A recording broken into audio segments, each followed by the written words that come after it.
بسم اللہ الرحمن الرحیم۔ رب اشرح لی صدری ویسر لی امری واحلل عقدۃ من لسانی یفقہوا قولی۔ السلام علیکم ورحمۃ اللہ وبرکاتہ۔ کیسے ہیں جی میرے یوٹیوبر بھائی اور بہنیں اور میرے ویورز؟ امید ہے کہ آپ سب اللہ تبارک و تعالیٰ کے فضل و کرم سے خیریت سے ہوں گے۔ الحمدللہ میں بھی بالکل خیریت سے ہوں۔ سب سے پہلے تو میں آپ سے گزارش کروں گا کہ ویڈیو کو آخر تک ضرور واچ کیجئے گا، کیونکہ ایک تو یہ ہے کہ نہ بات کرنے کا مزہ آتا ہے اور نہ بات سمجھنے کا اور سننے کا مزہ آتا ہے جب تک آپ ویڈیو کو آخر تک واچ نہیں کرتے اور پوری اور مکمل بات کو سن نہیں لیتے۔ اور جو میرے چینل پہ نیو ہیں وہ میرے چینل کو سبسکرائب بھی ضرور کیجئے گا اور بیل آئیکن کو بھی پریس کر لیجئے گا تاکہ ہر نئی آنے والی ویڈیو کا میسج آپ کے پاس، نوٹیفیکیشن آپ کے پاس آتا رہے، کیونکہ وہ ویسے بھی ہمارے تعلق اور ہماری محبت کی علامت ہے۔ کمنٹ باکس میں کمنٹ کر کے مجھے اپنی رائے کے حوالے سے بھی بتائیے گا کہ آپ کس قسم کی ویڈیوز دیکھنا چاہتے ہیں اور آپ کو میری یہ والی ویڈیو کیسی لگی۔ اللہ تبارک و تعالیٰ کی بے شمار رحمتیں اور نعمتیں اور برکتیں ہمارے ارد گرد پھیلی ہوئی ہیں۔ ان میں سے ایک رحمت بیٹی ہے۔ بیٹیاں اللہ کی رحمت ہوتی ہیں۔ اسلام نے عورت کو ماں،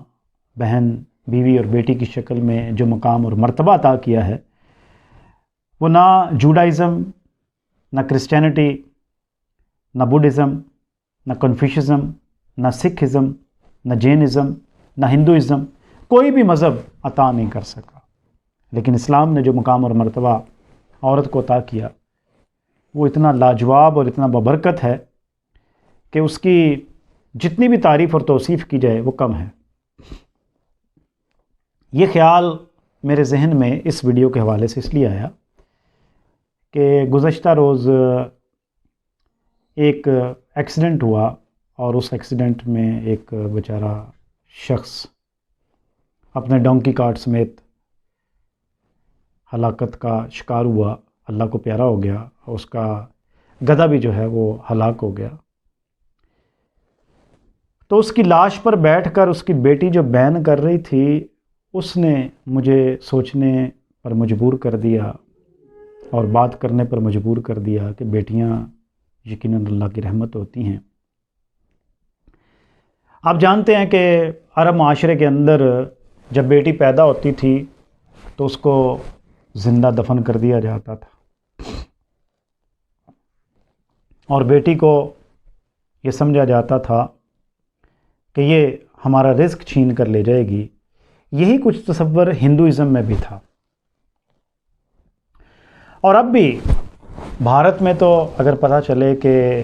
بیٹی پیدا ہوگی تو اس کا وجود ہی ختم کر دیا جاتا ہے۔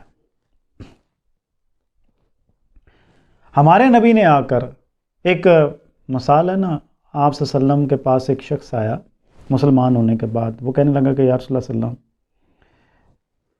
میری 10 بیٹیاں تھیں اور میں نے ایک ایک کر کے سب کو زندہ دفن کر دیا، اور ایک اس نے مثال بھی سنائی اور کہا کہ میری ایک چھوٹی بیٹی تھی، جب وہ پیدا ہونے والی تھی تو میں سفر پر چلا گیا، جب میں واپس آیا تو میں نے اپنے گھر کے آنگن میں ایک 3 سال کی یا 4 سال کی بچی کو کھیلتے ہوئے دیکھا، تو میں نے اپنی بیوی سے پوچھا کہ یہ بچی کون ہے، تو اس نے مجھے کہا کہ یہ پڑوسیوں کی بچی ہے، میں کیونکہ اکیلی ہوتی ہوں تو یہ میرے پاس آ جاتی ہے اور بڑی مانوس ہے مجھ سے اور میرے ساتھ ہی کھیلتی ہے اور مجھ کو ماما ماما بھی کہتی ہے یا ماں بھی کہتی ہے، والدہ بھی کہتی ہے یا امی بھی، جو بھی الفاظ وہ پکارتی تھی۔ یا رسول اللہ صلی اللہ علیہ وسلم وہ بچی مجھے بھی اچھی لگنے لگی اور وہ مجھے بابا کہہ کر مخاطب کرتی تھی۔ جب کچھ دن گزرے اور وہ بچی مجھ سے خوب مانوس ہوگی اور میں اس سے مانوس ہو گیا، تو میری بیوی نے مجھے بتایا کہ یہ ہماری بیٹی ہے، تو مجھے شدید غصہ آیا۔ میں نے اس بچی کو اپنے ساتھ لیا اور ایک ویران جگہ کی طرف چل پڑا، اور وہاں پر میں اب گڑھا کھود رہا ہوں اور میری داڑھی پر مٹی گر رہی ہے اور بچی اپنے دوپٹے سے وہ مٹی جھاڑ رہی ہے۔ لیکن اس کا پیار، اس کی شفقت، اس کی محبت مجھے ذرا بھی اپنے اس فعل سے نہ روک سکی، اور میں نے اس بچی کو اس گھڑے میں دفن کیا اور اوپر مٹی ڈال دی، اور وہ چلاتی رہ گئی۔ نبی صلی اللہ علیہ وسلم یہ سن کر آپ صلی اللہ علیہ وسلم کی آنکھوں میں جب آپ نے یہ سنا تو آنسو آ گئے۔ آپ صلی اللہ علیہ وسلم نے فرمایا ایک موقع پر، جو شخص 2 بیٹیوں کی پرورش کرے عمدہ طریقے سے، اور پھر جب وہ ان کی تعلیم و تربیت کا بھی انتظام کرے، اور جب وہ بڑی ہو جائیں تو ان کا نکاح کر دے، قیامت کے دن میں اور وہ یوں ہوں گے، ہا قضا کے الفاظ ہیں، یعنی کہ یہ 2 انگلیاں جس طرح ساتھ ساتھ ہیں اس طرح ساتھ ساتھ ہوں گے۔ اور پھر فرمایا جس کا مفہوم ہے کہ جو شخص 1، 2 یا 3 مختلف الفاظ ہیں حدیث کے، بیٹیوں کے ذریعے آزمایا گیا، وہ بیٹیاں اس کے لیے جہنم کی آگ سے آڑ بن جائیں گی۔ آج جو لوگ بیٹے کی طلب کرتے ہیں اور بیٹیوں کے پیدا ہونے پر غمزدہ ہو جاتے ہیں، ان کے لیے سوچنے کا مقام ہے کہ یہ بیٹیاں تو ان کو جنت میں لے جانے کا باعث بنے گی، تو ہم کیوں ایک رحمت، اور پھر جب بیٹی گھر میں پیدا ہوتی ہے تو اللہ تبارک و تعالیٰ کی 10 رحمتیں بھی ساتھ آتی ہیں، اور واقعتاً بیٹیاں جو ہیں وہ اپنے والدین سے زیادہ مانوس ہوتی ہیں بیٹوں کی نسبت۔ بس والدین کو ظاہر سی بات ہے کہ بیٹیوں کے نصیب سے ڈر لگتا ہے، لیکن بیٹی ایک ایسی رحمت ہے کہ اس کو دیکھ کر انسان اللہ تبارک و تعالیٰ کی اس رحمت اور اس نعمت کو یاد کرتا ہے جو اللہ تبارک و تعالیٰ نے اس پر کی ہوتی ہے۔ اچھا، وہ تو ہم نے عرب معاشرے کی بات کی نا کہ اس میں ایسا تھا، لیکن ہمارے معاشرے میں تو ایسا ہی ہے۔ ایک دن میں اپنا واقعہ آپ کو سناتا ہوں۔ ایک دن مجھے اتفاق ہوا ہاسپٹل میں جانے کا، کسی مریض کے عیادت کے لیے میں گیا، تو اس ہاسپٹل میں یہ تھا کہ سیڑھیاں چڑھتے ساتھ ہی آپریشن تھیٹر تھا، اور آپریشن تھیٹر سے آگے پرائیویٹ رومز تھے جہاں پر مریض زیر علاج ہوتے تھے۔ تو آپریشن تھیٹر کے باہر میں نے دیکھا کہ ایک مرد اور 3 خواتین بین کر رہے ہیں، رو رہے ہیں۔ تو میں نے کہا کہ شاید ان کا کوئی فوت ہو گیا ہے، کسی کی ڈیتھ ہو گئی ہے۔ تو میں نے وہاں پہ جو سٹاف نرس تھیں، میں نے ان سے پوچھا کہ میری بہن، ان کا ساتھ کیا معاملہ ہوا ہے؟ تو مجھے کہنے لگی کہ بھائی،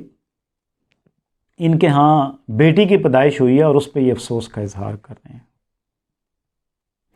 تو آپ اندازہ کیجئے کہ ہم اللہ کی رحمت کو خود سے کتنا دور رکھنا چاہتے ہیں، اور اس رحمت سے محروم ہو کر ہم کہاں جائیں گے؟ بیٹیاں تو اللہ کی رحمت ہوتی ہیں، اور پھر بیٹی، آپ دیکھیں کہ نبی صلی اللہ علیہ وسلم کی 4 بیٹیاں تھیں، اور آپ صلی اللہ علیہ وسلم کو اپنی بیٹیوں سے بہت زیادہ محبت تھی۔ حضرت فاطمہ الزہرا رضی اللہ عنہا سے خاص طور پر بہت زیادہ آپ محبت کرتے تھے، اور جب بھی حضرت فاطمہ رضی اللہ عنہا آپ کے پاس آتی تھیں، آپ اٹھ کر ان کا استقبال کرتے تھے، اور ان کے لیے اپنی چادر، اور پھر ان کو خاتون جنت فرمایا۔ اور اس طرح حضرت زینب سے، حضرت ام کلثوم سے، اور حضرت رقیہ سے آپ صلی اللہ علیہ وسلم کو کتنی محبت تھی، اس کا اندازہ بھی ہم خوب اچھی طرح سے کر سکتے ہیں۔ تو میری دعا ہے کہ اللہ تبارک و تعالی ہمیں ہماری بیٹیوں کی طرف سے راحت نصیب فرمائے، ان کو ہماری آنکھوں کی ٹھنڈک بنائے، آپ کو آسانیاں عطا کرے اور آسانیاں تقسیم کرنے کی توفیق عطا فرمائے۔ والسلام۔